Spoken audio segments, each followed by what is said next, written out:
साल 1945 5 दिसंबर को दोपहर के 2:10 यूएस नेवी के 5 टॉरपीडो बॉम्बर विमान फ्लोरिडा से टेक ऑफ करते हैं। इस उड़ान को कहा जाता है फ्लाइट 19। ये कोई स्पेशल उड़ान नहीं थी बल्कि एक रेगुलर बेस उड़ान थी। इस फ्लाइट में 14 क्रू मेंबर्स मौजूद थे। इस फ्लाइट को लीड कर रहे थे चार्ल्स कैरोल टेलर, जो बहुत ही एक्सपीरियंस पायलट थे। इसके साथ साथ ये अच्छे वॉर वेटरन भी थे। ये 5 प्लेन्स उड़ान भर के ईस्ट की डायरेक्शन में मूव करना शुरू करते हैं। फ्लोरिडा से सब कुछ नॉर्मल चल रहा है, मौसम काफ़ी साफ है, लेकिन उड़ान भरने के लगभग 2 घंटे के बाद ये देखते हैं कि अचानक इनके कंपास में प्रॉब्लम आ गई। ये अपना बैकअप कंपास निकालते हैं, लेकिन बैकअप कंपास भी फेल कर जाते हैं। ये अपने अलग जो साथी थे प्लेन्स में मौजूद उनसे पूछते हैं तो उनके भी कंपास फेल करने लगते हैं। उसके बाद काफ़ी कंफ्यूजिंग मैसेज सुनने को मिलता है। रेडियो ट्रांसमिशन से टेलर कहते हैं मौसम अब धीरे धीरे बिगड़ता जा रहा है। शाम के 4:56 टेलर को लगता है कि अब विमान एक्चुअली गल्फ ऑफ मैक्सिको के ऊपर पहुंच चुके हैं, इसलिए अब उन्हें ईस्ट की डायरेक्शन में फ्लाई करना होगा वापस फ्लोरिडा जाने के लिए। इसलिए अब वो अपने बाकी सारे विमानों को कमांड देते हैं कि ईस्ट की डायरेक्शन में फ्लाई किया जाए। कुछ फ्लाइट में अभी भी क्रू मेंबर मौजूद हैं जिन्हें लगता है कि वो अभी ईस्ट में मौजूद हैं और उन्हें वेस्ट में मूव करना चाहिए।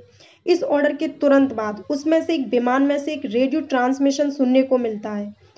बाकी क्रू मेंबर को शक होने लगता है कि उन्हें वेस्ट में फ्लाई करना चाहिए घर वापस लौटने के लिए, लेकिन मौसम बिगड़ता जा रहा है, सूरज ढलता जा रहा है और अंधेरा होता जा रहा है। इस वक्त माना जाता है कि ये प्लेन्स एक्चुअली में 370 किलोमीटर ईस्ट में मौजूद थे।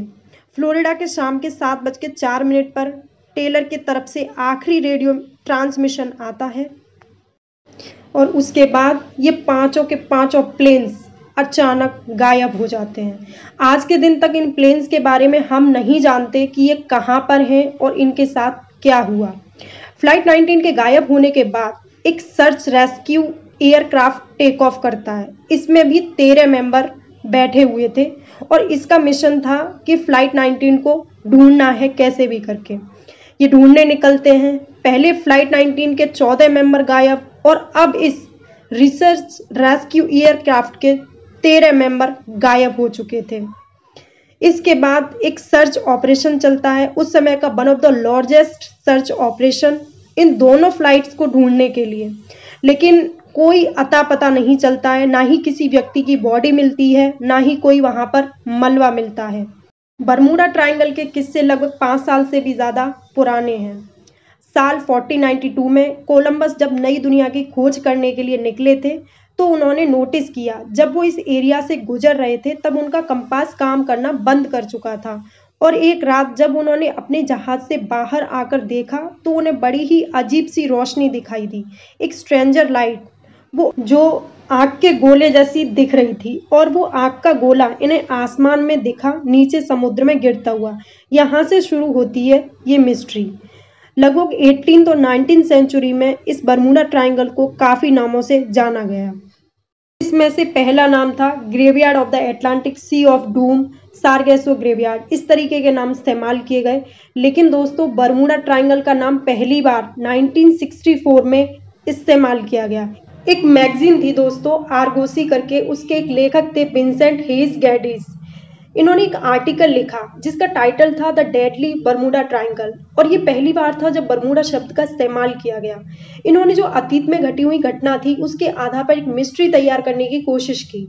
इन्होंने कहा कि इस एरिया में कुछ तो ऐसा है जो इतने सारे जहाज और विमान आकर के गायब हो जाते हैं और उनका कोई अता पता नहीं चलता है। हालांकि इसमें कोई स्ट्रॉन्ग एविडेंस प्रोवाइड नहीं किए गए थे, लेकिन ये बरमूडा ट्रायंगल की मिस्ट्री उस ज़माने में दोस्तों इतनी पॉपुलर हुई कि इतनी सारी पॉपुलैरिटी हुई इसकी कि किताबें लिखी गईं, फिल्में बनाई गईं और तो और इस पे सॉन्ग्स भी बनाए गए। जी हाँ दोस्तों, एक ऐसा एरिया जो यूएसए के फ्लोरिडा से लेकर प्यूर्टो रिको तक और ऊपर बरमूडा देश तक एक ट्रायंगल के शेप में फैला हुआ है।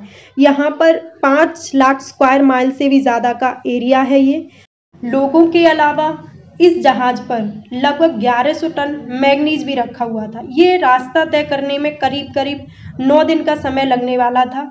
ये जहाज सही सलामत रवाना हुआ, मौसम काफ़ी अच्छा था, शिप की तरफ से मैसेज आया, वेदर फेयर ऑल वेल। लेकिन ये जो मैसेज था दोस्तों, वो एक आखिरी मैसेज होने वाला था, क्योंकि इस शिप की तरफ से जहाज अपने रास्ते निकल चुका था। इसके बाद इस जहाज का कोई अता पता नहीं लगा कि ये कहाँ गायब हो गया और ये कहाँ गया, कुछ भी पता नहीं चला।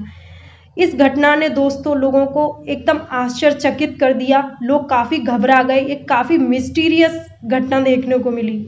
ये थी कुछ कहानी बरमूडा ट्रायंगल से रिलेटेड। अब हम इसके रीज़न जान लेते हैं कि ऐसा होता क्यों है।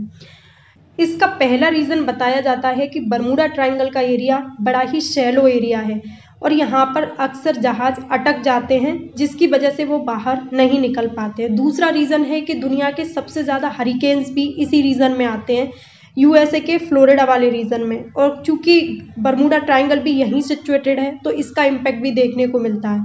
तीसरा रीज़न है कि समुद्र के अंदर कुछ ऐसे फील्ड्स हैं जहाँ पर बड़ी मात्रा में मीथेन हाइड्रेट्स पाई जाती है। ऑस्ट्रेलिया में कुछ साइंटिस्ट ने एक्सपेरिमेंट करके देखा कि मीथेन के बबल मात्रा में ज़्यादा पानी के अंदर उपलब्ध होते हैं तो पानी की डेंसिटी कम हो जाती है और जहाज़ की डेंसिटी ज़्यादा हो जाती है, जिसकी वजह से जहाज़ नीचे डूब जाते हैं, जैसे कि डेड सी में होता है। और अगला रीज़न जो मुझे लगता है दोस्तों, वो है border mine of affect. Basically इसको फ्रीक्वेंसी इल्यूजन भी बोला जाता है। ये एक ह्यूमन साइकोलॉजिकल इफेक्ट होता है। जब हम किसी भी फियरलेस स्टोरी को बार बार देखते हैं, बार बार सुनते हैं, नोटिस करते हैं, तो वही चीज़ हमारे दिमाग में घूमने लगती है। तो ये थे कुछ रीज़न बरमूडा ट्रायंगल से रिलेटेड। आपको स्टोरी कैसी लगी आप मुझे कमेंट सेक्शन में ज़रूर बताइएगा, और मेरी स्टोरी पसंद आई हो तो वीडियो को लाइक कर देना, चैनल को सब्सक्राइब कर देना और मुझे सजेस्ट भी कर देना कि अगली स्टोरी मुझे किसकी लानी चाहिए। Thank you.